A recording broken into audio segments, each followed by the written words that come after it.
Yes, sir. We in here, guys. Gun gossip once again. I'm ready today, guys. I'm turned up. What a good day it is today. I had a very productive day. Went out to the range, got some footage, got some practice in. It was great. Very busy day. Started early this morning. It was pretty crazy. But now I'm starting to settle back in. I kind of thought I was going to be a little late for the Gun Gossip show today, but I actually made it on time. Unbelievable.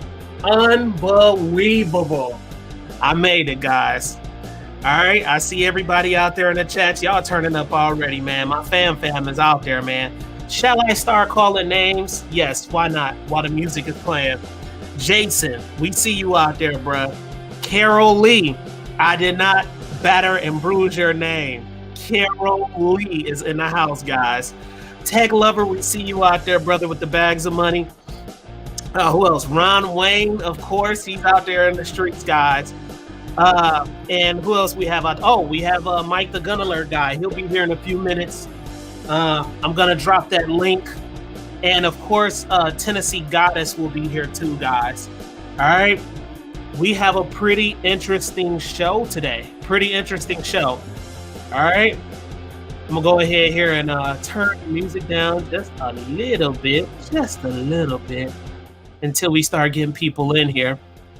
But we have an interesting show today, guys. The show is going to be about, expensive firearms versus cheap/cost-effective firearms, because there is a difference. There's a difference between a cheap gun and there's a difference between a cost-effective gun that can possibly still have quality.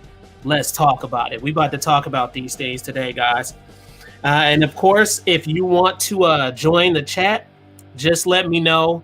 Of course, I'm going to have to screen you backstage due to past experiences and stuff like that. But once I screen you backstage, if it's legit, then of course I'll let you in the show.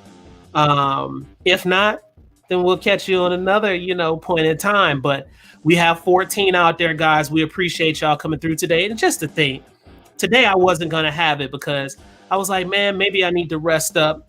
Maybe I need to get some rest from all this stuff I've been doing, especially going back to work again, learning all that stuff. I'm like, maybe I need to just rest up. But I don't think so. I think this needs to continue here. All right. Let me go ahead and turn the music down, guys. We're about to go ahead and get started. I'm going to drop this link. I wonder, is Mike up? Oh, we see Tennessee. Oh, Tennessee Goddess is out there in the streets, guys. Let me go ahead and drop the link. Joe Bacu, we see you, brother. Kurt 24 in the damn house. Warren Fowler, of course, where there's Tennessee Goddess. Warren Fowler is right there, guys. We see you. All right. I hope I didn't skip anybody. So I see everybody out there. Y'all turning up early, too. All right. Let me go ahead and go in the chats. I'm going to go ahead and drop the link for Tennessee Goddess and Mike the Gun Alert guy. Let me drop this link. All right. Mike, I dropped the link for you. You're probably not in the chats, but then again, you're probably watching. So I dropped the link. Tennessee Goddess, I dropped the link for you two to come backstage.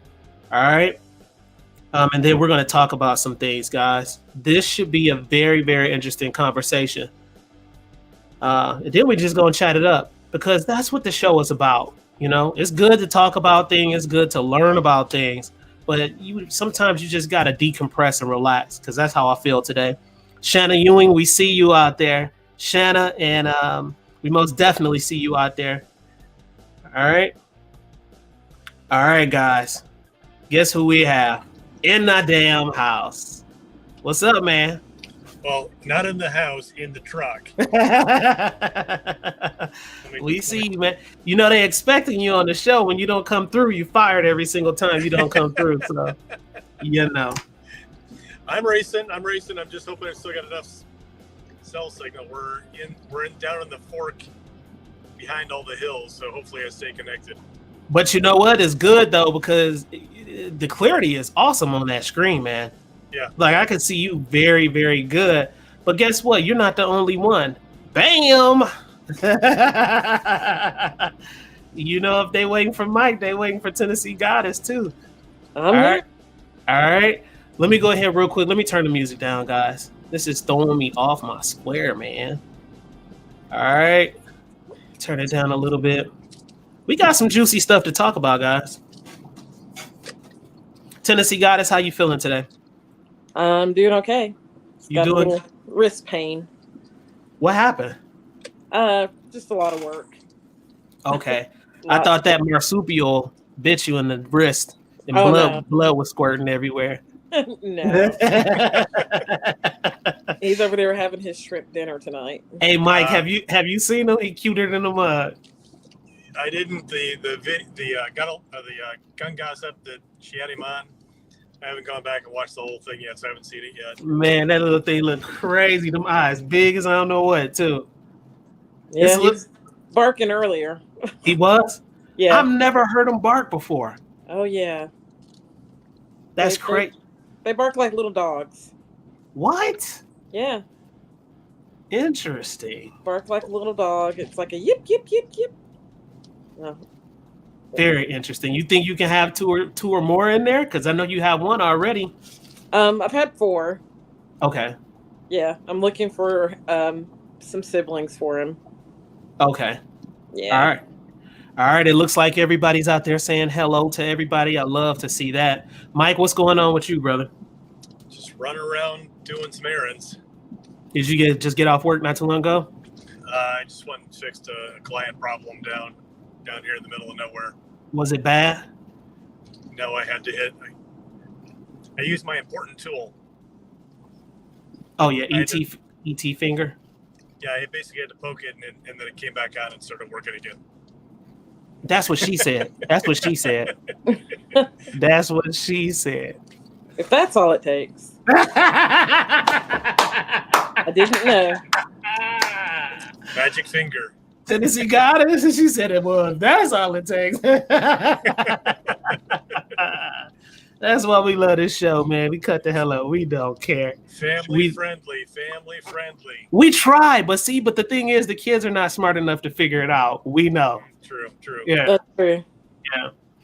All right, guys. Go ahead, Mike. Go back and watch some Bugs Bunny and Roadrunner cartoons now. Oh man, it's terrible. Shoot, you need to go online and see what they posting with cartoons. It's terrible, man. It is really, really terrible. I'm just like, dang. I wonder what the kids and these kids, they're not super dumb, so they can read between the lines on stuff. Yeah, they can. You know what I mean? So most definitely. Today, guys, we got something juicy, something good to talk about. We are about to talk about, and of course, I told you before, since you guys on the panel, I informed you all, it's the expensive guns versus cheap/cost-effective guns. There's a difference. There's pros and cons in both of them, I believe. And we're going to touch on this today. And then, of course, I'm going to, throughout the conversation while we're conversing, I'm going to get you guys insight on it, see what you think about. It's funny because me and Mike were talking about it. And Mike was like, that's crazy because we were talking about this earlier, right? Yeah. Go ahead. I was talking with a customer earlier today about cheap gun versus expensive gun. Yeah. All right, I gotta post some of these comments. These comments getting good out here. Hold on, watch this right here. Flowmaster, we see you out there, bro. 420. He said, "Old Looney Tunes was the best." Oh, yeah. It was the best, man. Jason, we see you out there, bro, and we appreciate you coming through, Flowmaster 420. Seriously, we really appreciate you. I see that's the first time I've seen that name out here, so we appreciate you coming to the show. All right, so this is the deal, guys.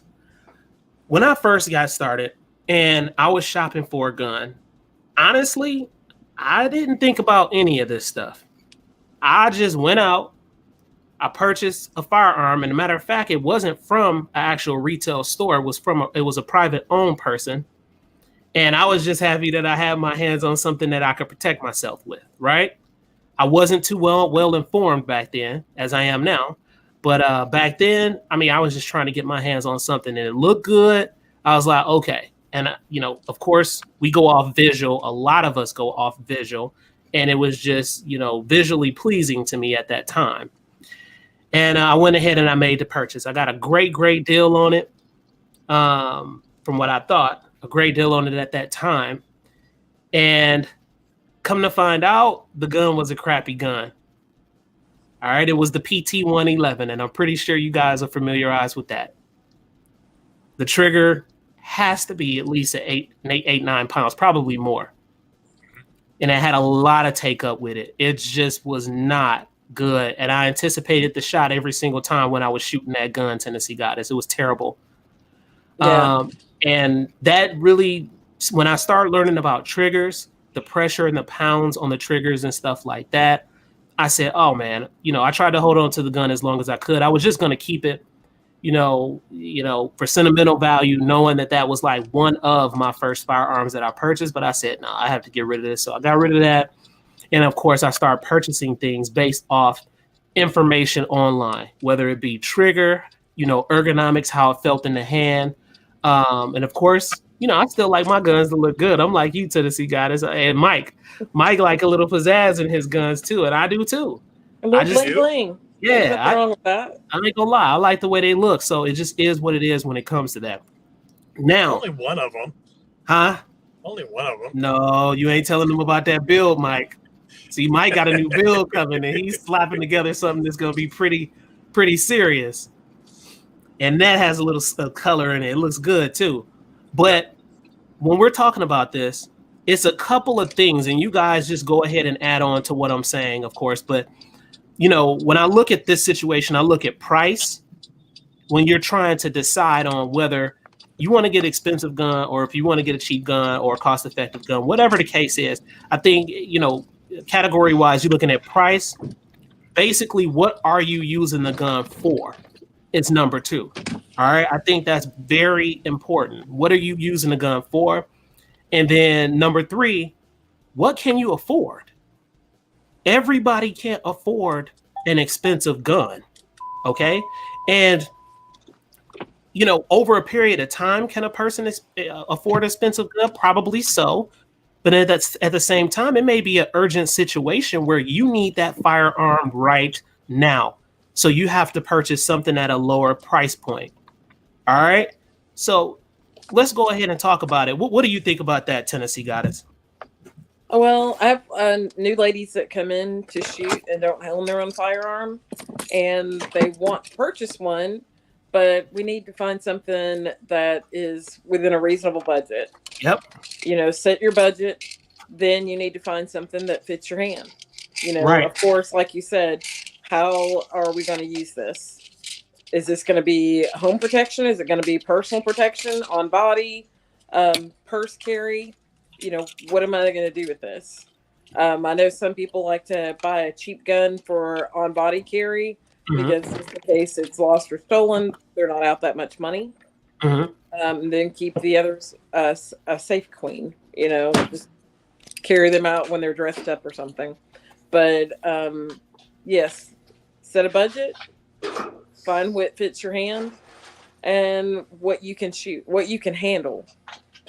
Not everybody can handle a 45. Not everybody can handle a 9mm. Sometimes some people they want a 380 because it's smaller, but then they find that it's snappy and it's not working for them, and they end up trying to find something else. Right. Right. Don't base it off of just because I like a certain brand or I like a certain handgun that's what you get because I like it. Find what works for you. Yeah, and see, a lot of people, Tennessee Goddess, you know what they do? Unfortunately, in the age that we live in online, everything is freaking cool. That's cool, man. That's cool. But guess what? And everything is a trend too.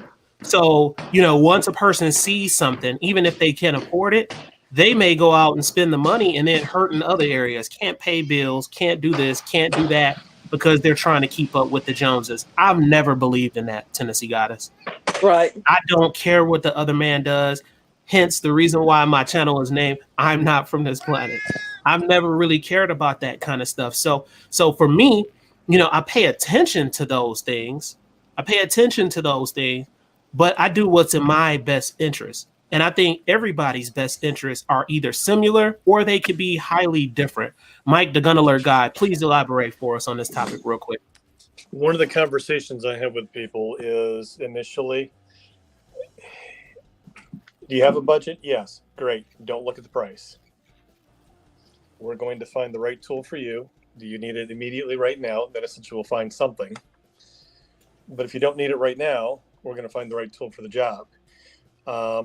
This is an easy way to explain it. If you can do a tile project in your bathroom, what type of saw are you going to go buy? You're going to go buy a wet saw to basically cut your tile. Let me concentrate for 2 seconds while I type my password in. Here we go. Hi, Munch. I really am here. There we are. And based on the discussion from there, go find the right tool for the job. If you're going to go buy yourself a wet saw to do tile, it's going to be a lot more expensive than a chop saw. On the flip side, if you're really artistic, you can actually go buy yourself a chop saw and do a tile project, but I'm not that talented. So, and I've actually talked people out of buying a firearm immediately at that moment. Yes, dear, I love you too. Buying something immediately at that moment because it's not a absolutely got to have right now. Go back, throw some more money into the budget or the little pile of cash that they do have, and then they can come back later and buy with what they actually, the right tool for the job. And I'll pick on the skies. What do you think of the sky? That was one of the guns I was about to mention. Okay. Yeah. Yep. What do you think of the sky? People dog them. They dog them, Mike. I wouldn't sell it to my mother. I don't trust the reliability of it. People dog the sky. Yeah. And on the flip side, again, just because of my background and everything else, my security posture is a lot different than a lot of people. I will not buy something that I do not have 100% faith and trust in to protect my life. Okay, so I have a question for you. Yeah. What makes you, when you say that it possibly won't protect your life, what evidence do you have from that? And it's just an inquiring question. What evidence do you have that could basically build a case to say that this will not protect my life? Reliability history, the feel, sometimes the feel and I'll call the plastic-ness of a gun. Do some research, do some reliability. If I'll pick on Taurus because essentially this is actually a true use case. I was going to go down that line too. So Taurus, way back when, before I moved over to Nigeria, at the time, I would not have bought a Taurus to protect my life. Everything felt like a rattle trap.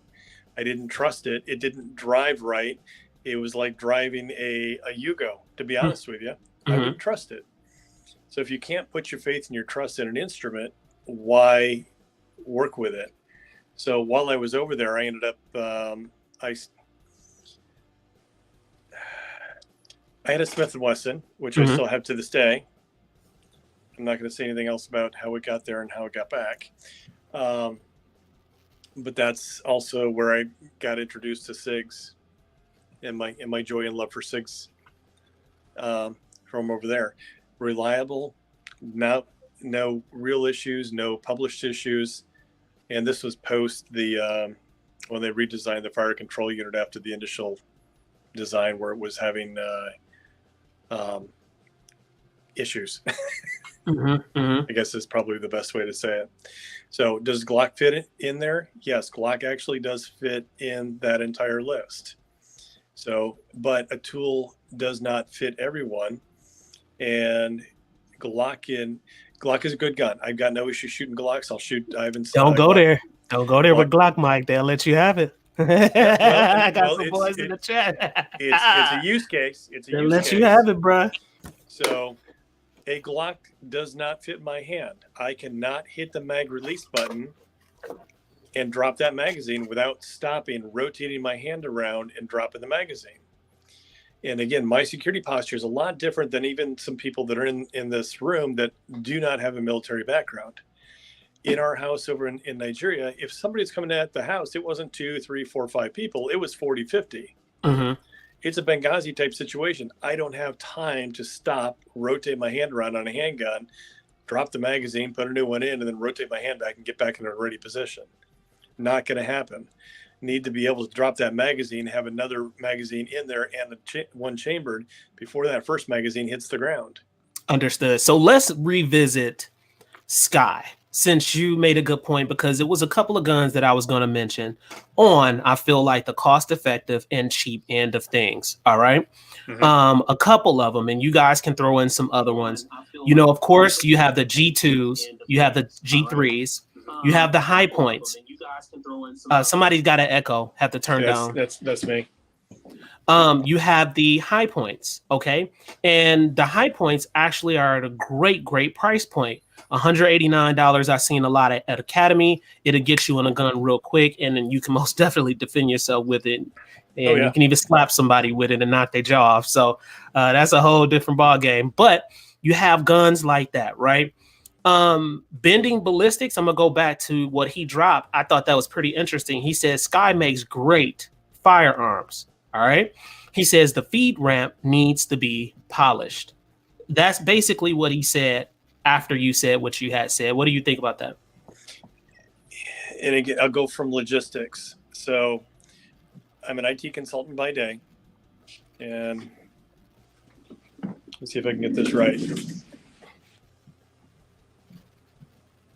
That thing right there, that's called my magic bag.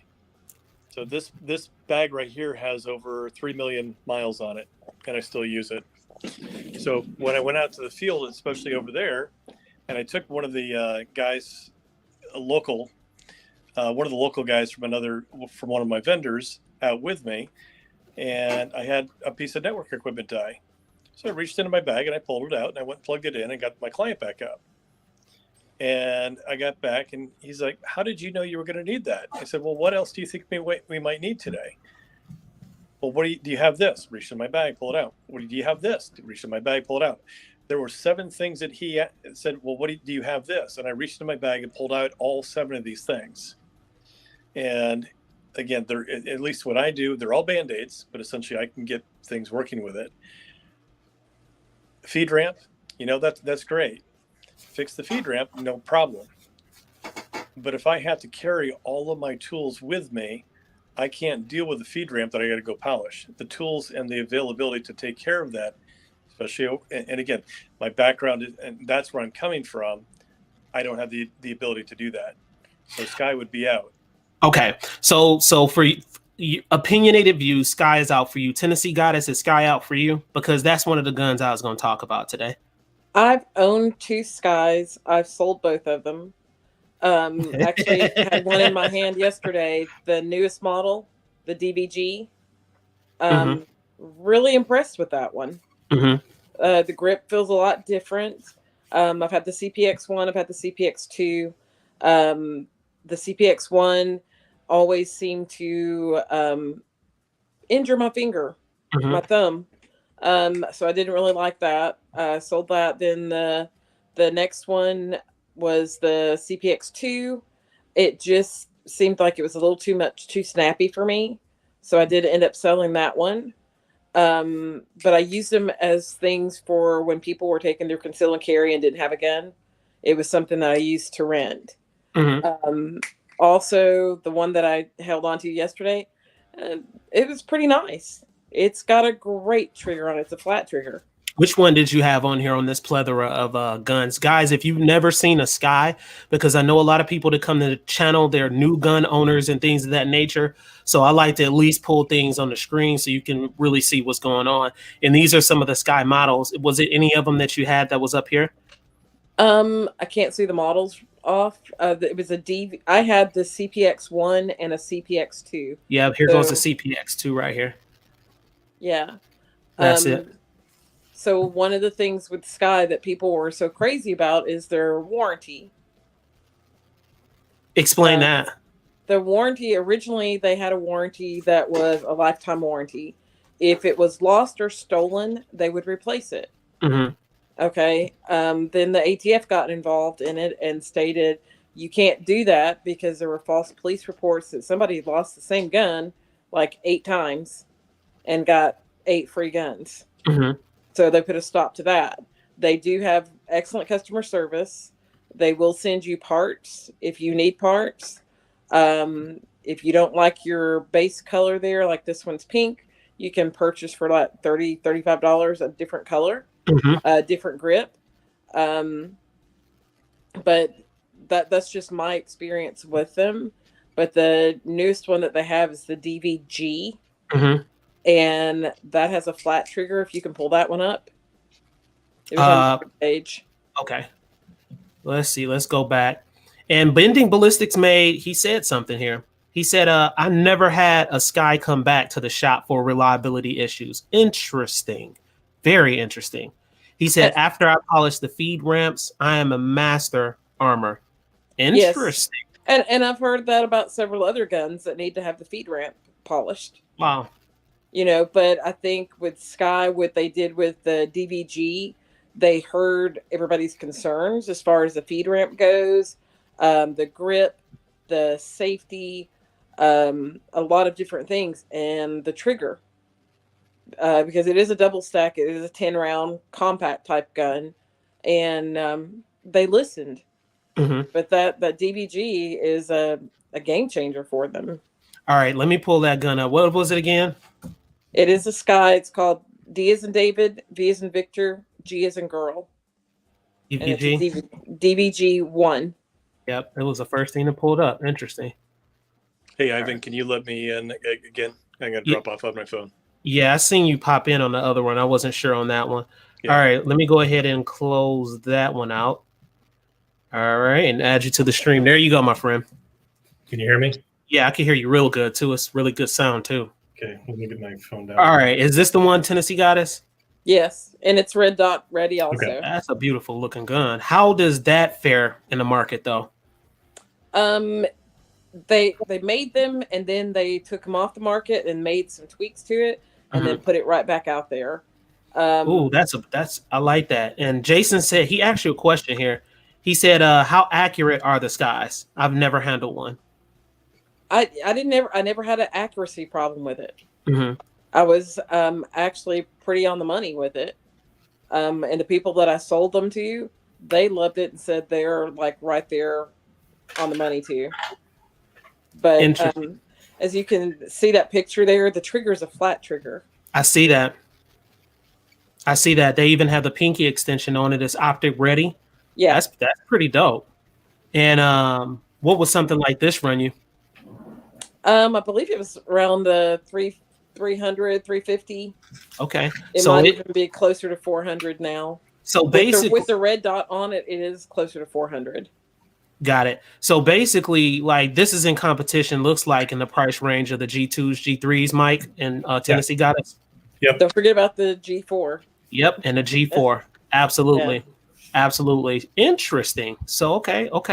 And but if you can get your hands on one and try that trigger, I think you'll be amazed. Do you still have this gun? I don't have that gun. I was in a store yesterday and handled it. Huh. I might do a review on this gun then. Yeah, it's that is the comment of the day right there. That's exactly what it is. What'd he say, Mike? It's right here. Accuracy is within the shooter, not the firearm. Yep. I can partially agree with that, because I think some guns actually handle, as far as accuracy wise, a little bit better than other firearms based off my experience. Well, and some people are just natural shooters, right. better shooters than others, and can pick up any firearm and be right on the money. And others need something like a full size to be right on point. I did all of my training with a compact, a 7-round, 8-round compact. And when I picked up a full size, I couldn't hit the broadside of a barn. Really? Yeah. And I was like, oh my gosh. Then I started training with a full size and then went back to the compact. And I was like, big difference. All right. We see Bending Ballistics out there. We appreciate you coming through. Real talk. Seriously, he's been super engaged. The Pimp 1984, most definitely love that girl. She coming through. She like her shoe game. Most definitely like her. And then Flowmaster 420, I think I gave you some shutouts earlier today, guys. I'm just trying to catch up with the shutouts. The Pimp said definitely do a review. I think I am, because I think that'll be a good gun, Tennessee Goddess, to touch on at an affordable price. Go ahead and do a review on it. I think that'll be pretty sweet, and I think I'm gonna do it and throw a little red dot on it too and see how it performs. That'll be great with that one. So when you're talking, like, if you were to, and Mike, you work in the industry, the firearm industry. When you suggest, would you suggest Sky over a High Point, or a High Point over a Sky, or how do you feel about that? I would honestly, am not a fan of the High Points. I've shot them.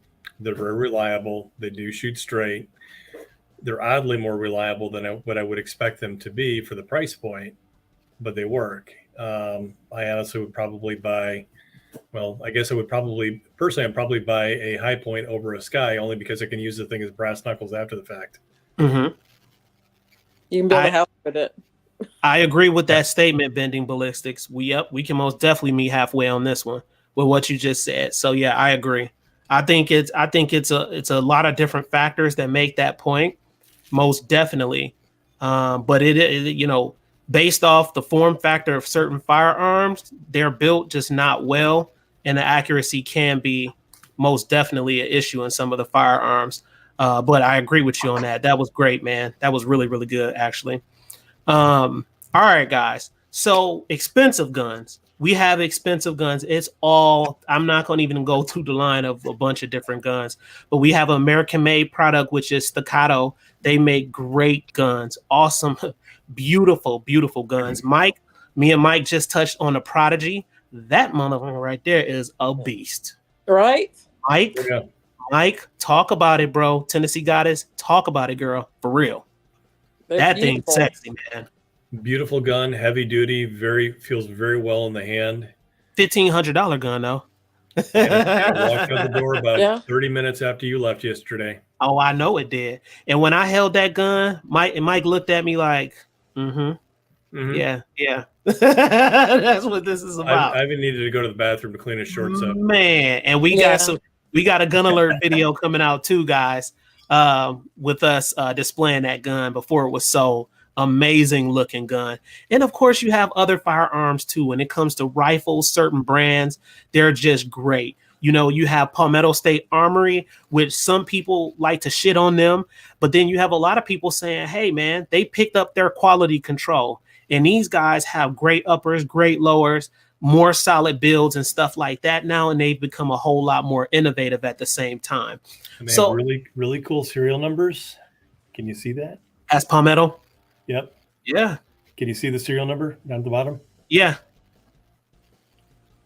says China. Nice. Mike has this thing about China, Tennessee Goddess, I swear. I know he does.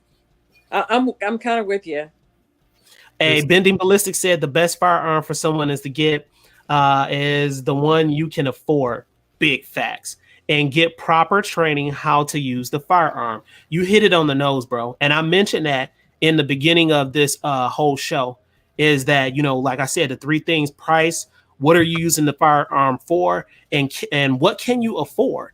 Stop trying to live up with the Joneses. It's cool to try to, but then you end up getting hurt in the end when it's all said and done, guys. And let me jump in here real quick on that one. So sometimes the firearm that you can afford is not the right firearm because you can't rack the damn thing. Yeah. So, and I'm sure Tennessee Goddess runs into this as well. A lot of the girls cannot rack a gun, unfortunately, and it's just what it is. The hand strength and the arm strength is not there. So it's not just that they rack it incorrectly. They just can't do it. Yeah, they do it incorrectly. They think that they have to do it with only using the pressure of 2 to 3 fingers. Not realizing that you have to use 2 hands. Yeah. And we suggest that with ladies is that you grab hold of the slide and push with the butt of the gun. Yeah. And a lot of them still just don't do it. They just won't listen. Some of them have even, or worse, not by me, but another instructor, not by one of the instructors in my group, but were advised just get a red dot on there and use that as a tool to rack your slide. I always suggest a slide spider, which is a prong that fits into the slide, and it has an easier way for you, kind of like tabs on the side for you to be able to pull back Mm-hmm. to make it a lot easier. Yeah. Actually had a lady today that she could not rack an equalizer, and she could do the 380 EZ, but she was even having difficulty with that. Yeah, So that was manhandling the slide as well as pushing and pulling. Push yeah. with the left. And currently, I'm predominantly right hand, but currently I'm left handed right now due to injuring my wrist again. Yep. But I am ambidextrous either way. But still, racking the slide it's hard for some people. I mean, I have pins in my left wrist, and that was hard for me to rack it when I first started shooting. And I ended up popping one of the pins out, and that way I could actually move my wrist a lot better. It hurt, but it was worth it. Yeah, I got pins in my brain holding it together. Hey, now I feel your pain. Jason made a good point, guys. He said, I hear a lot of people dodging on the Savage Bolt rifles. Yeah, and Mike sells plenty of those for the price. I will put one up against any rifle for accuracy. Yeah. The Savage rifles, not an issue with them. So I went with Mossberg. I am 50% Swedish. If I went with any other brand, I would basically lose, be ostracized from the family. I agree, Bending. Money does not buy an accurate shooter. Man, they making some good points down here in the comments. They lighting it up too. Tennessee got us. Jason said, I will recommend a wheel gun. Yes, it forces you to become more accurate because you don't have the ammo capacities. Interesting. Bending Belizzi said, now I'm top 100 in the country with $4,000 custom rifle. Wow. And have attempted multiple world records with Ruger rifles. I missed one by less than 12 feet with a 22 LR. Dang. Crazy. Oh, cut them all. We appreciate you coming to the show, bro. It's most definitely about you guys. We appreciate you coming through. You're part of family now, bro. And he basically said, due to the workplace injury and stroke, I couldn't rack any. Look at that, Tennessee Goddess. You called Mike called it any.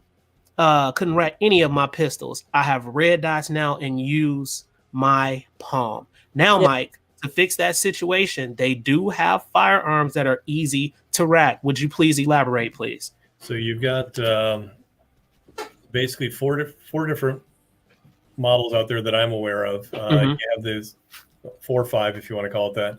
So Smith & Wesson, you have the EZ series. You have a 380 as well as a 9mm.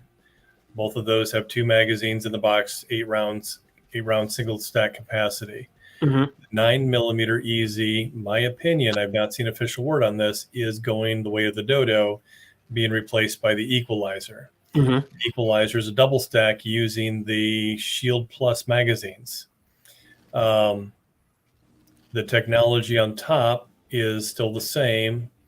The guts down below, the neck down, is effectively mostly a Shield Plus with the grip module, or the grip safety, excuse me. They've also redesigned the slide a little bit. The serrations are a lot more aggressive. It's a lot easier to hang on to than it is even on the EZ series. So the Shield EZ 9mm, I think, is going to go away. Awesome little gun. Yeah. So the Equalizer is too, and the Equalizer stepping in at the same price point all day long. I'd go with that one. The other one that recently came out was the Ruger Security 9. Security 9. No. Security. It's a Security 380. There's a Security 9 380. I think it's called Light. So it has a longer name to it. So okay. So I think it's Light, but essentially that is a direct competitor to the Shield EZ. Okay. 380. And then this one I haven't put my hands on yet, but you've got the Walther PDP-L, and allegedly that's a lighter slide as well. Okay, they're making some good points out here, guys. They are freaking lighting it up. I haven't had this many comments in a long time. They tearing it up. Also, the Um, Walther PDP F series mhm. is supposed to have a lighter rack on it. From what I can tell from it, it does. It's a lot easier than like the PDP compact. Also, the Walther CCP, that is also an easy rack. Okay, there you go, guys. So those are some options that they gave you all that are great with racking. Cut them all made a point. We appreciate you coming through, bro. Seriously, he said, I have the Easy 380 and can't rack it. Interesting. Yeah, and there, like I was saying earlier, there was a lady today that was even having difficulty racking that. That's how much strength she didn't have in her hands. Wow. G23, we appreciate you coming through, bro. Kurt 24, gang all day, alien gang. Tennessee got us. Go ahead. I heard you about to spit it out. Yeah. And earlier someone had mentioned about a wheel gun. That was Jason, I believe. Jason. We have some ladies that carry the wheel gun. One of the things to kind of consider with that is making sure either it's hammerless or hammer. If it does have a hammer, if you're going to purse carry, because a lot of the ladies purse carried that instead of on body, and usually got the hammer snagged. So that's one thing to be concerned with if you're going to purse carry. Carol Lee, yes, got the name right. Carol Lee said, worst gun I ever owned was a S&W 380, but because it was so bad with constant jamming, I practiced all day 500 rounds on how to quickly clear it, rack it, and keep it shooting. Interesting. Well, it's a good training tool. Glad you kept it. Here it is. Jason said the lightest rack that I felt is the Kimber. You ain't lying about that, bro. That rack is smooth as hell. And he said they are a bit expensive, but when they are broken in, doesn't get much smoother. You're not lying about that. That gun is smooth. Smooth rack, man. Seriously. The Ruger is the Ruger Security 380 with Ruger light rack. Okay. So he looks just like a Security 9, just a little bit smaller. All right. Cut 'em all said my EDC is the OG Glock 43 that I added my RMS slide and Hollison 407K. You can't go wrong with that 407K, man. No. Yeah. So pretty interesting stuff. Huh. Okay. All right. So it's what it looks like, guys. It looks like it's just a ton of different variables, basically. When it comes to deciding on this, because you have to really think about this. This is a tool that's going to save your life. And if you pull the trigger and the tool doesn't go bang, that can be problematic. And at the same time, not only can it be the firearm that can be problematic, let's just be real and let's talk about it. It can be the ammo. And if you're not choosing the correct type of ammo, just like Jason and Carol Lee was talking about before, whether it be if you made it at home, manufacturer, got that whole process right, or you go out and purchase some crappy, ammo, then you may have issues with the ammo. So it's a bunch of different variables. What you think, Tennessee Goddess? Well, it can be ammo. It can be holsters also. Yep. I've seen people carry a really expensive firearm in Uncle Mike's holster and a sticky holster before. I'm not going to carry my tool in something that I'm going to have to replace probably in a month or two. So I'm going to kind of go upscale with it. There's some people that don't like Kydex, others do. Some don't like leather, some do. Some like magnets, some don't. It's to each your own. Interesting. I can show that even though we know there's something in there, right? Yes. Okay. Say what, Mike? I couldn't quite hear you. We don't know that something's in there. We just assume. I can show this even though we know something's in there. Oh yeah, you can most definitely show that. Right there. Man, they lighting it up, Tennessee Goddess. Look at this. That's just some information. I think he's talking with somebody else. Wow. Jason said limp wristing is a big issue with the automatic. Yeah. It's true. Very true. expensive guns, guys. We touched on a lot of the cost effective and cheap guns. Now let's and you know, it's some gun snobs out there, and if you want to use that verbiage, basically for people who don't know, it's people who only believe in expensive guns, and they basically shit on the cheap guns or cost effective guns. It's some people that I know specifically like that. They just truly don't believe in those other firearms at all, period. No matter what you tell them, and these people exist. So expensive firearms. I mean, let's use the Springfield Prodigy, because you and I were talking about this yesterday. Right, it's on the screen. That's why I left it on the screen. So if I like my SIGs, love my 320s, love my M18, it's an everyday carry sometimes, depending on the weather and everything else. Is it milled to the precision that Springfield Prodigy is, as we were feeling yesterday? No, it's not. Absolutely not.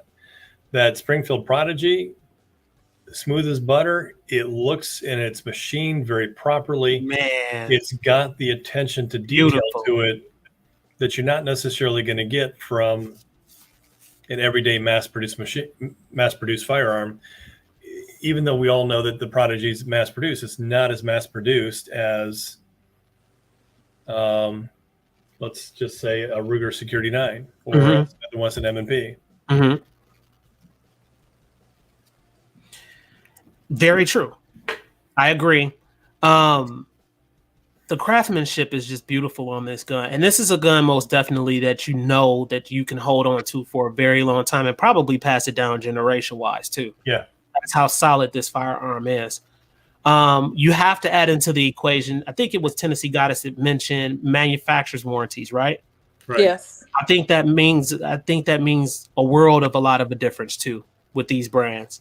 You know, what do they stand in behind? When you send your firearm back to the manufacturer, are they quick to say, hey, guess what? We'll fix it. And not only will we fix it, they won't hold on to your gun for freaking 4 months or 5 months or 6 months. Then or return years. They're returning the firearm to you in a timely fashion because these things are important for us for our protection, right? So just right off top, guys, Tennessee Goddess. I have a couple in my head. Tennessee Goddess, Mike the Gun Alert guy. I'm gonna let the Queen start first. What do you consider, higher end brand? Well, I hate to say higher end brands because some higher end brands have low price products sometimes. So let's just go off the name of the gun. What's some of the guns that you consider just higher end firearms, whether that be rifle, handgun, whatever, it doesn't matter. Rifle, a Benelli. Mm-hmm. I'm gonna say for handgun, F&N, probably an H&K. Yes. Some Walthers, some It's a price. Springfields. They're pricey. They're very much so. I still kick myself that I didn't buy the VP9 when it was below. It was like $450. Okay. And now it's twice that amount. So. I'm gonna put Walther, Springfield, Kimber in that category. Yes. They're possibly Ruger, maybe. Okay. I'm looking at a 1301. I'd love to have. It's a shotgun, 20 gauge, but I'm talking $1,400 for a shotgun. Right. That bad boy, I bet you bad too. There's no recoil whatsoever. Wow. And I was like, it was so fun to shoot, but I was like, I don't know. It's over. That's too much. Interesting. G23 just made a comment, guys. He just lit it up. He said, honestly, I won't support Springfield because of what they have done and never owned up to it and apologized for it. Now, Illinois is under attack because the state is emboldened. Anybody want to comment on that? I try to stay away from the politics. Oh, I'm neck deep in it. So Springfield in Illinois, obviously Springfield, sidebar, Springfield, obviously the capital of Illinois. I don't know what they did. Mom does live in Illinois, but I will have to look that up. I'm curious now. Yeah, myself. Yeah, let us know, G23, what they did. Drop a comment. We'll revisit that comment. I promise you. I don't miss a comment on here. We'll most definitely revisit it. Mike, what do you think as far as what Tennessee got us just spit out for us? I definitely agree, and I can actually throw a few other things down the pipe here just for consideration. Smith & Wesson M&P Performance Center.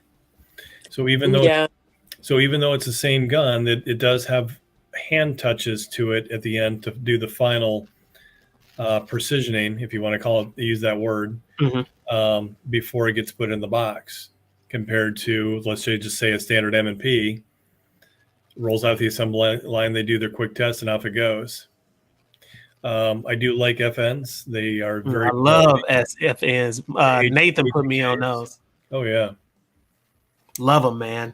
Solid gun. We need to get together with Nathan and Christine and go play with their oh man, if we did that, oh Lord have mercy, it'll be so many guns out there. They'll probably ban us from the gun place. Well, if we all go down there with all of our toys, essentially, the Vikings going to be coming down looking at us mad because we were supposed to leave an hour ago. Well, he wants to come down and shoot when he sees some of the toys that we have. Tennessee got us. You will be in heaven.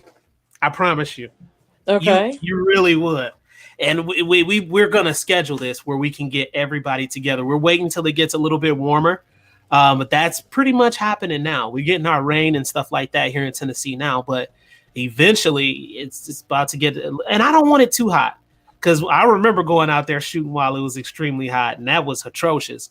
But when it's, good weather, spring weather and stuff like that, I really enjoy outdoor shooting. Just like today when I went to the range, y'all not going to believe this. And I got to say it. And they probably watching, but they have been good to me. I'm not going to lie. They let me shoot for free today. So it's no hate or nothing against this range. But I went to a specific range, and their air system was out, guys. Or was halfway working. And so that was something, but I had to get the footage in real quick, get it taken care of. Hopefully they can get that situation taken care of, because that's not too healthy. No. But you gotta come out and visit the outdoor range that I go to. What is the name of it again? It's called SIFT. It's in Brush Creek. We have it's nothing like going out to, what is it? The one that you guys go to. OK Corral. That's our spot. Yeah, it's not like the OK Corral. Better?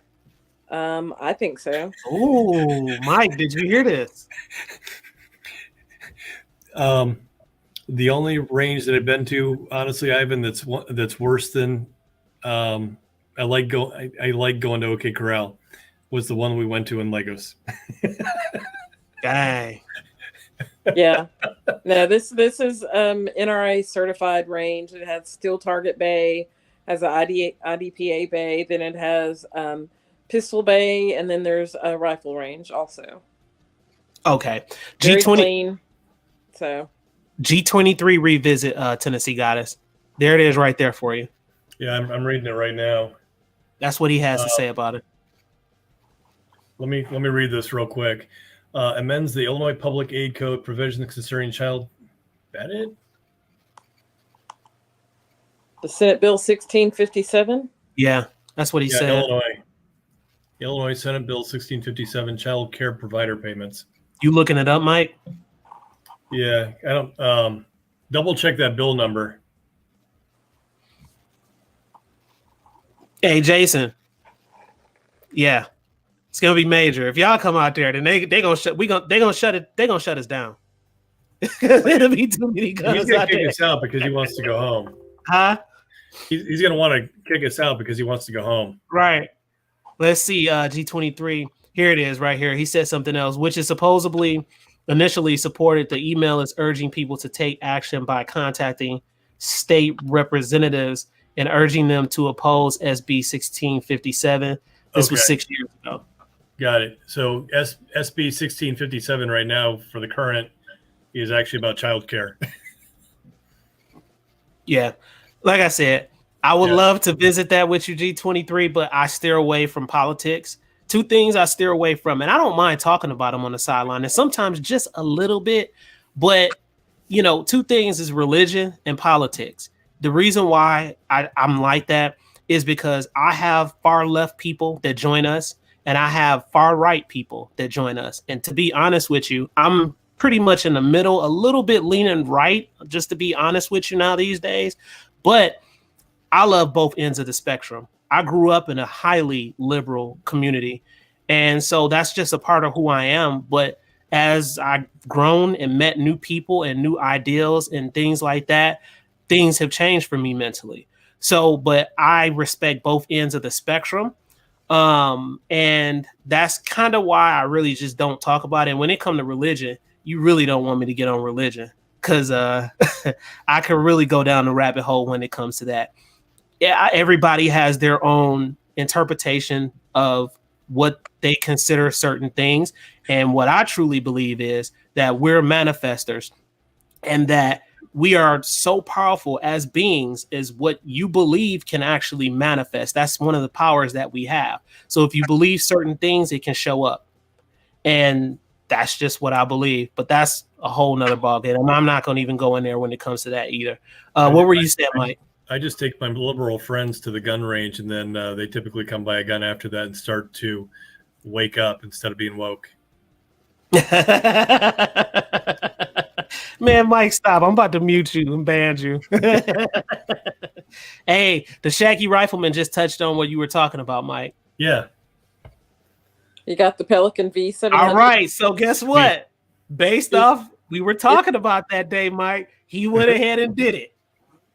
He sent you a picture on IG. He did? Yeah. Ask him, do you want me to share it?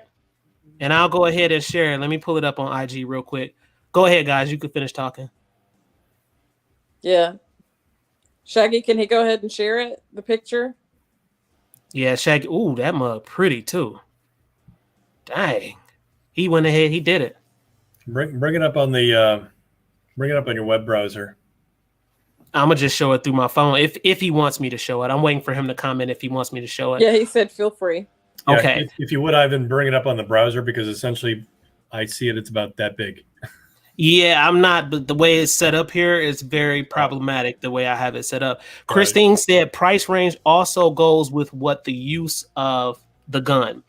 Personal and hunting is different. I agree. Yeah. I agree.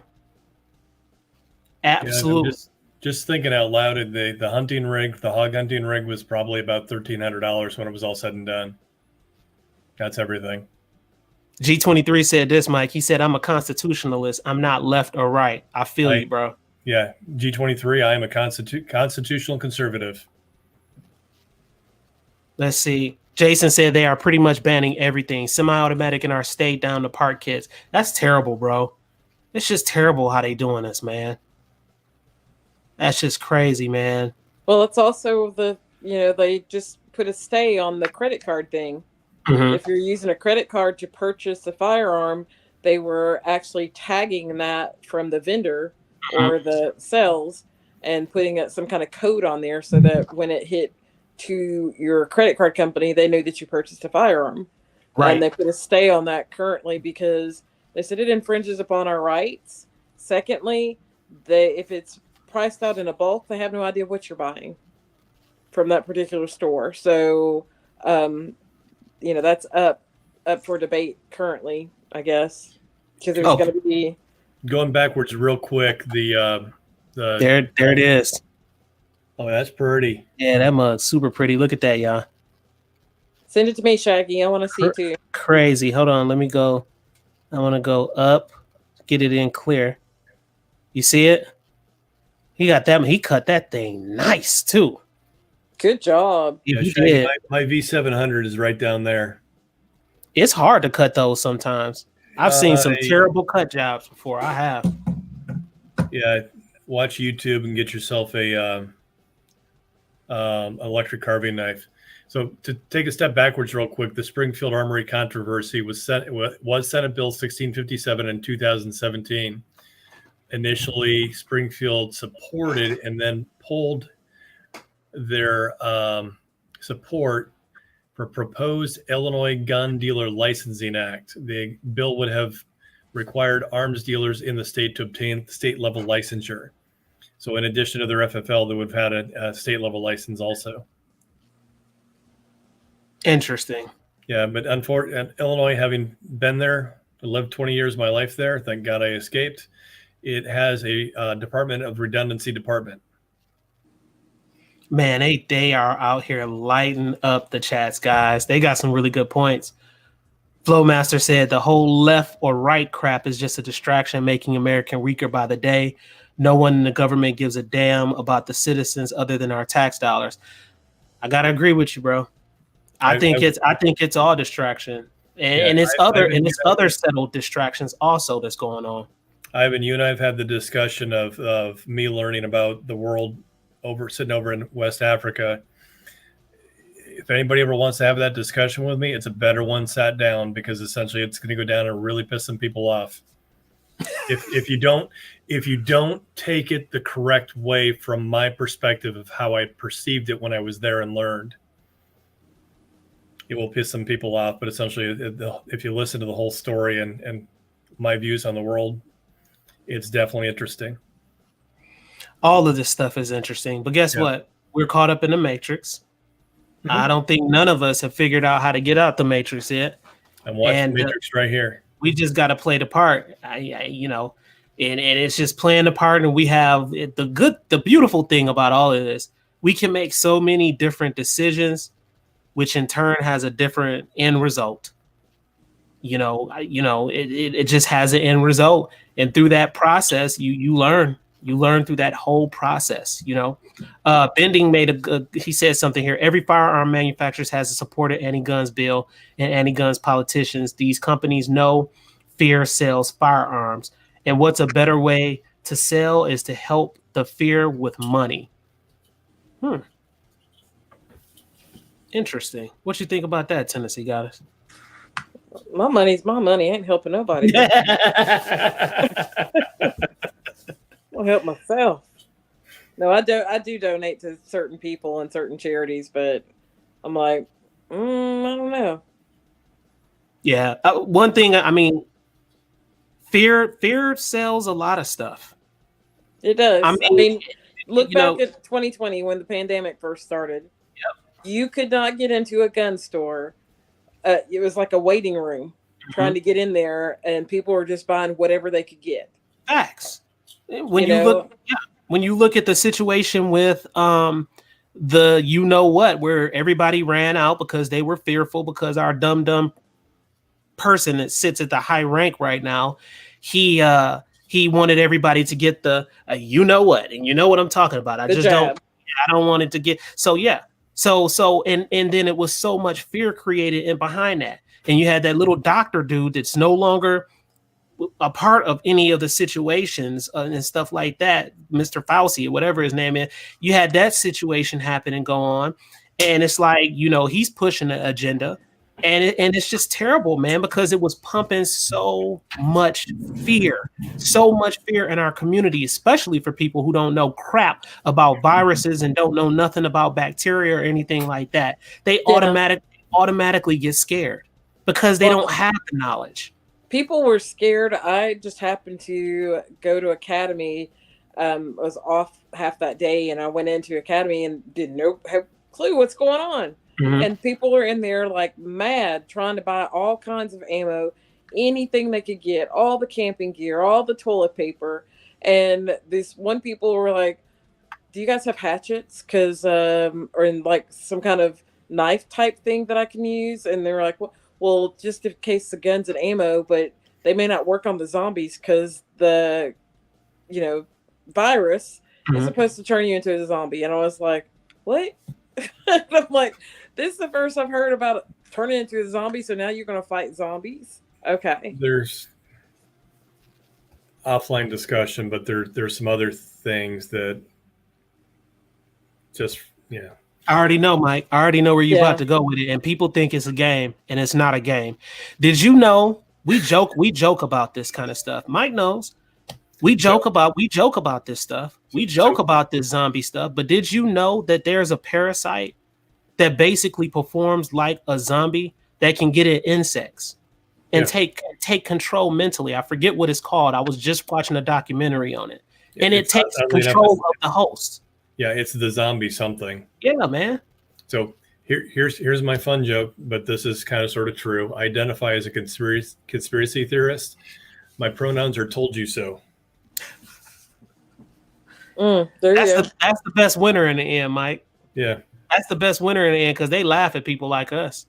Yeah. They really do. Give it 6 months and like told you so. Yeah, they laugh at people like us, so anyway. Moving on. So moving on, because this could go down a whole nother, that's an entire another show. That's a whole nother show. We can have that show one day if y'all want. If y'all really want to light it up, we can go real deep. I would say put that on a completely different, brand new channel. We'll have a special link that goes over to it that's not associated to any of us. And should I go ahead and put the little alien head on there? Oh yeah, for the thumbnail? Yeah, I think he needs to go there. Yeah. Go ahead, Tennessee Goddess. No, I'm agreeing. We should put the aliens on there. Mm-hmm. You need to put 3 aliens on there, one to represent. Make sure mine has like a hair bow or something. Well, 3 is that number. That is. I don't have any hair to put that bow in. Let's see. I was seeing if Bending said something else. He been dropping some great comments. G23 dropped some great comments. Everybody been out there just dropping great comments, man. You guys are awesome, man. It's really been lighting it up. So when it's all said and done, right? Expensive, cheap. I have to say, don't purchase the cheap guns. I'm gonna say that. If it's cost effective, I'm down with it. As long as it's of good quality. If it's cost effective, most likely it's going to be of good quality. If it is, I'm down with it. Expensive guns, I'm down with it if you can afford the firearm. Cheap guns, I'm going to say no bueno. I can't rock with it. What you think, Tennessee Goddess? I can't rock with them. If that's your beginner gun or that's all that you can afford, you got to do what you got to do. Lord have mercy. Mike, what you think, Mike? And I'll agree with that. And the only thing I will say is provided you can do all the functions that you would ever need to do with the firearm. Can you rack it? Can you release the slide? Can you do every sort of function that you need to with it mechanically? I'm not worried about takedown and cleaning, but can you do every single function and do it? If you can't rack it, cheap gun, expensive gun, it's not the right one. Exactly. Right. I agree with that. But meaning that, I don't own any of the G2Cs, 3s, or 4s. Man, them things sell like hotcake, Tennessee Goddess. I'm telling you. And they I've sell shot a like couple of hotcakes. them, and I've shot a couple, and they did really well. They were comfortable. But it's not for me. Right. And something super expensive also is not always for me. Do you think you would have purchased it in the, introductory stage of, learning about firearms? No. Okay. I mean, my first one, I wanted to go with something that I knew, and the name brand was, of course, Smith & Wesson because it's an old name. Mm-hmm. And I had an old, it was a 9mm. Believe it or not, when I first got it, I never shot it. Mm-hmm. I just had it for protection, and then I'm like, yeah, I have somewhat of a temper, and I probably shouldn't have this, so I sold it. Mm-hmm. The next one that I had was the SDV 9. And so, which is a knockoff of a Glock 17. Mm-hmm. And it was a great gun for a beginner. I could take it down, I could rack it, everything I could do with it. It just was not the perfect gun for me to have. Mm-hmm. It was, it fit the budget at that time. I got it for under $300, and then I got a rebate on top of it. So I'm like, hey, it's going to do what I need it to do. Right. So then I stepped up to something else, and then I found a product or manufacturer that I really like that fits my hand. I can rack their slide. I have been into that fishbowl of something new's coming out. I like it. I got to have it. Mm-hmm. I have been there, and I have pulled the trigger and purchased and then got it and like, I hate this gun, Mhm. you know, and either I'm stuck with it or I can sell it. Or you can sell it. Yeah. Yeah, because there's somebody Absolutely. else that's gonna like it. Absolutely. The Shaggy Rifleman, we appreciate you coming through, bro. Seriously, we appreciate you coming through. Come join us on Sundays. You make a good point, Tennessee Goddess. That's Yeah, a very, very good point. Jovaku, that is spot on. So that's one of the things that meantime between failure rates. He's a spot on dude, Mike. Come on now. He a spot on dude. That's why we like him here. Yes. Joe McHugh, we gonna have to get him on the panel. He be trying to hide, y'all. He made a grand appearance on another show. I ain't gonna call this show out, but I couldn't believe it because I always seen his name pop up everywhere. He's a good supporter, which is really good. But he popped up somewhere else, Mike, and he actually showed up on a panel, and I was blown away. I was like, "Oh, that's Joe McHugh." There you go. Oh yeah. So I'll second Tennessee Goddess's. My first firearm was the Smith & Wesson. So why did I go Smith & Wesson? Company been around now 150 years. They've obviously been doing something right. Mm-hmm. So, Yeah. And it would have been a Smith. It would have been a Colt. It would have been something that has that brand recognition that's been around for a long time. Because it's a name. It's a name that's been embedded long enough that it's something that you can trust. Mm-hmm.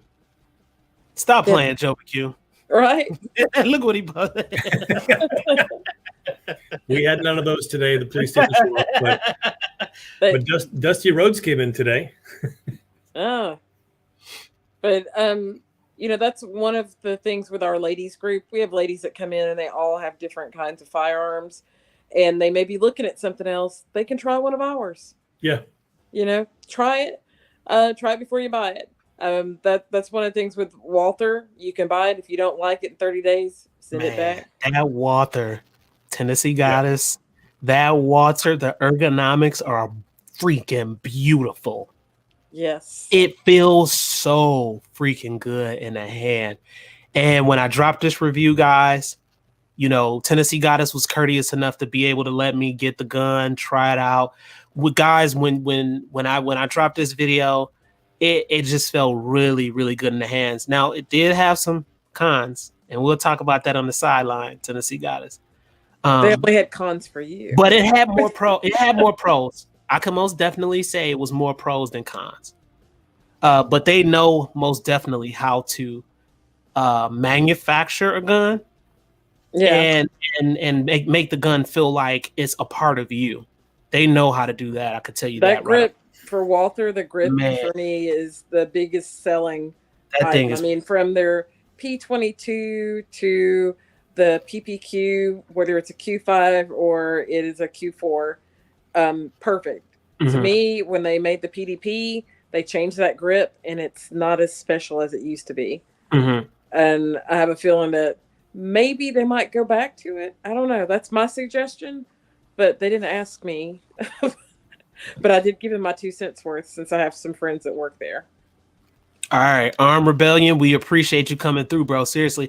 He said, I want my handguns to be Glock, my revolver's Ruger. Okay, check. My ARs, Ruger. I feel you because I have one. My AK's Arsenal or just any reliable brand. And my shotguns, Mossberg. That's a nice little lineup, man. Yeah. That's a nice little lineup. So what's your rifle then, Armed? Let me rephrase that. Your hunting rifle, not necessarily your ARs. Interesting. Joe BQ said also should consider aftermarket support and how difficult it is to service the weapon. Facts. I.e. proprietary parts, loss of warranty, if you change / modify something, etc. True. Yeah. So that brings up another thing. There are some people that don't register their guns with the manufacturer, and some people do. Mm-hmm. And some people are highly against registering with the manufacturer because it's the keyword. Yeah. Register. Yeah, they hate it. But you have that warranty, and I'll say my second gun I registered with the manufacturer, and probably 6 months down the line, I get notification that it's been recalled. Mm-hmm. And that's terrible. So, yeah, it was recalled for a good reason, and I was like, "How long are you going to keep it?" They didn't keep it very long. I mean, they fixed what it was. And so that's also how I found out that I had recalls on some other guns as well. And Ruger being one that I'd registered 3 times and it still wasn't in their system. What? Yes. But no, we don't have that one. We don't have that one. I'm like, really? So I haven't registered any of the Rugers, and I have a couple of long guns that I like with them. They have those 1022s. My goodness. What do you guys think about what G23 just said? It's a good point. I agree. It is. It's a very good point. So Yeah. I would say, based on my personal experience after building that AR, everybody should take and build something, whether it be a pistol or whether it be an AR. Understand the components, because not only did it teach how to build, it also realistically, at the end of the day, just because, especially the second time around, my little helper here wasn't helping me. Mm-hmm. How do you troubleshoot it? How do you fix it? Joe VQ just dropped something, guys. Yeah, that's true as well. Oh, everybody like Rugers looks like out there in the chats, man. A lot of people like Rugers. Yeah. 768. You can't lie with a Ruger. It's the ish, man. They are solid guns. Even their mid-range guns are still solid. I have one. Yeah. I haven't even clanked that thing, and it's still just ejecting beautifully and still on point. He said Ruger 1022s are a staple of the firearm world. I agree. However, I about fell out when I saw one for $650 last weekend. What? Yes. $650. I was like, where was that at? Up in Greenbrier, Robertson County area. Wow. I was like, you gotta be kidding me. I can't even imagine. I mean, it had some nice modifications on it, great sights, all of it. I was just like, I just can't. Rollis Carvelis, we appreciate you coming through, bro. We appreciate you. My first time seeing you. You're part of the family now. What you guys think about what he just said on that? I agree. Because I had problems with a Hellcat Pro, and where it was kicking, it should always kick out to the right. This was kicking to the right and back. So every time that the casing ejected, it was hitting me right directly in the face, no matter what. Mm-hmm. And then when I said it must be me, so I let someone else try it, the same exact thing. So when I contacted Springfield, they were like, yeah, send that in. And then the guy messaged me back and he goes, you're right. There's something wrong with the ejector arm. And replaced everything on it, sent it back. And then he was like, okay, let's try it again. And it worked for a while. And then same thing, sent it back again. And it was like, yeah, here's something else in there. I said, well, just give me a whole new gun. And they were like, we can do that if that's what you want. But they actually fixed it and it's perfect how it is now. Nice. Nathan just said, hey, Ivan, remember the burst of 45 is not an expensive gun. It's not. And that thing I was pretty much on target when I was shooting that gun. Surprisingly enough, with the recoil, I was slapping that target, like, for real. And so pretty sweet. Paul Branham, guys, he joined us tonight. So I haven't seen that name out there. We appreciate you coming through, bro. And he said, here it is right here, guys. He said, wanting a Ruger 5.7 with a threaded barrel. Sig cross for boat action in the old trusty 308, boy. Dig my 308s. My recommendation, buy one with a threaded barrel and get a muzzle brake. What's up, Coy? Coy in the house, guys. He came through. Unbelievable. He came through. What? We're a good family, Coy. We just happen to be very dysfunctional. Heavy emphasis on I don't know. I resemble that remark. Huh? I resemble that remark. There you go. It's all right. Let's see. Rollis, let's see. Okay, they're just talking out there. Yeah. They got some good stuff out here. They dropping some good stuff in the chats. Let's see. Here it is right here. Bending said everyone dogs a 308, but the 308 is literally the most versatile rifle round in existence. So and let's talk ammo for just a second. And this is one of the questions that I get from a firearm perspective. This is what I see on the shelf. This is what I see when I go out everywhere. Doesn't matter what it is. I see 9mm. I'll throw 22 in there. That's a staple as well, but let's just do the three big ones. 9mm pistol, 12 gauge for the shotgun, and 308 for the rifle, and 5.56 really, but 308. Yeah. If we're going to zombie apocalypse, those are basically the three that I'm going to want: 12, 9, 308. And at that point, I'm going to want my AR. Hey, this is Tennessee Goddess. What you think about this? Which one? Man, please. About the 308? Oh, it's on the screen. Hit the like button. Man, come on. Yes. Yes. We like that like button, guys. Hit that like button if you don't mind. Seriously, that helps. And guys, at the end of any Gun Gossip show, we really, really appreciate it if you guys, after the show is over, go back, drop a comment. You can drop an emoji, anything. Comment, emoji, hit that like button. That helps with the algorithm big time to be able to get these videos out because YouTube is tripping. And they've been tripping lately for some strange reason. And I don't know if it's just advertisers are not paying for certain things and things like that. For the viewership, I don't know what's going on, but something weird is going on. And I have to work through the hard times. And I'm going to leave it at that. So just drop some comments, drop some likes. Mike, we saw you. Tommy? Yeah. Jason? I was driving home at 1:45 this morning. And I kid you not, I hit my phone and it was 1:59. And the next thing I knew, it was 3 o'clock. So I'm trying to figure out where that hour went. Well, dang. It's a soul snatcher got it. I know. Then I got up at 6, which was too short. Yeah. What y'all guys think about this comment that just posted? Shot placement is key. You can take anything with any caliber. It's all about confidence in yourself. And that's absolutely true.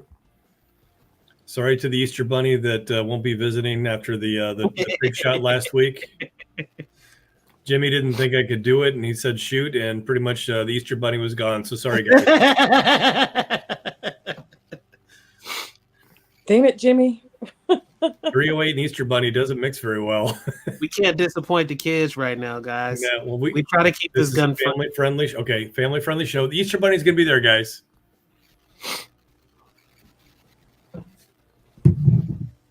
Let's see.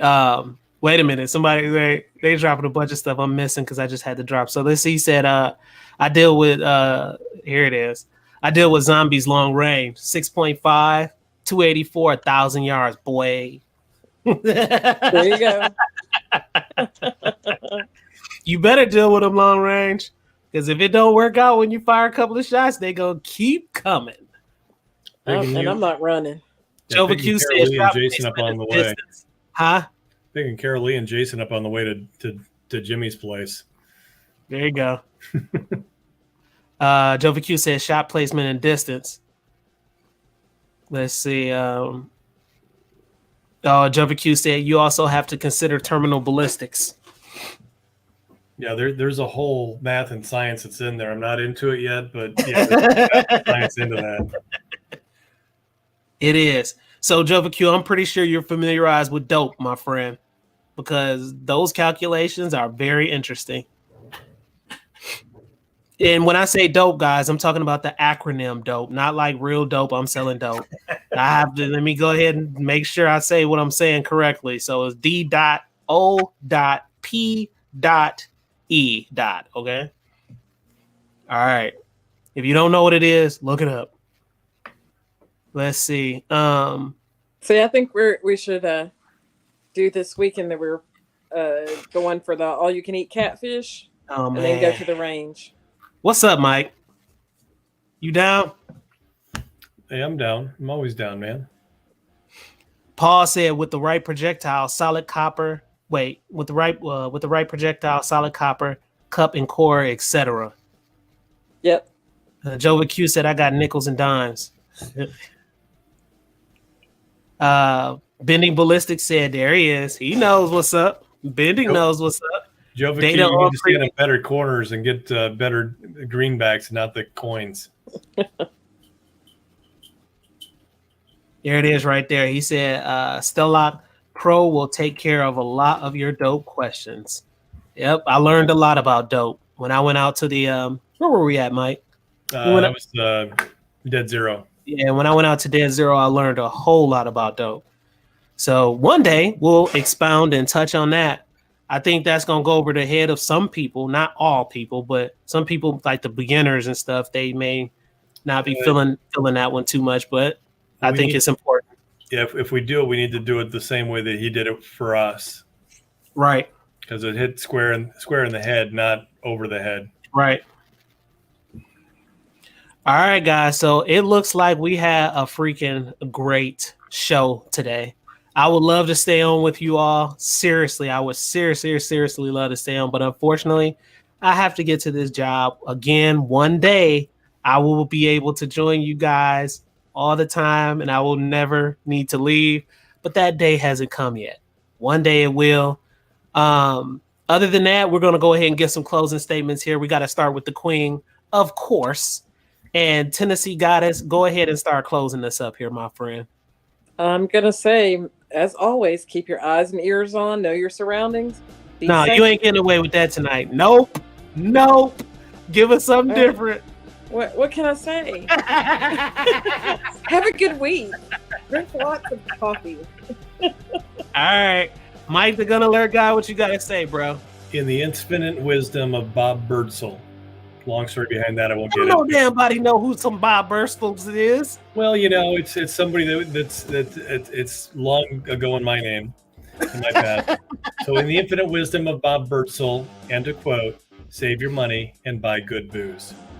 Oh, that. And good guns and good broads. What if you don't guns. drink booze though?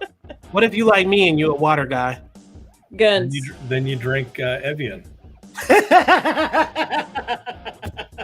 Smart water. Or Fiji. Some people don't like Fiji. Bottle? Perrier. No, not that one. The skinny one that costs twice as much as Perrier. Oh damn. The alkaline infused. Yeah, I heard that's the good stuff. All right, guys. We love you all. Real talk. Come back and join us. We had a bunch of new faces out there today. You guys know how it goes down. Gun Gossip, Sunday nights, 8 p.m. Central Time, guys. You can join us at any time. I make sure to go to the community section to let you guys know in advance that we're going to drop or if we're having difficulties or anything like that. So make sure you keep your eyes on the community section on my channel, guys. Big giveaways coming up. Big money. If you're not commenting or liking the video, you're missing out. Honestly, you're missing out on $100 to $150 and some other great products, guys. All right. And just to give you guys a little sneak peek of some of these great products, and this is not the money, but this is some of the great products. Thanks to Carol Lee and the Hackstrom family, guys. They're amazing. They made me some I'm Not From This Planet, coffee cups and stuff like that, which is amazing. Freaking amazing. And I got some other tumblers here and stuff like that too, guys. So a lot of good wins, a lot of good stuff. We out of here, guys. We will holla at you all. That was fun. Yeah, it was. Always fun. It is always fun. And I think they really love to hear us talk on the back end when we're done with the show. What you guys think? Sure. Well, welcome backstage, guys. What if we end up saying something that's not like politically correct or something that's real effed up? Yeah, that's not good. Huh? That would not be good. Do you think I can redeem myself? No. I mean, I'm not from this Keep my planet. filter on for a while. All right, guys. We out of here, guys. We love y'all. Y'all stay on. All right. Yes, sir.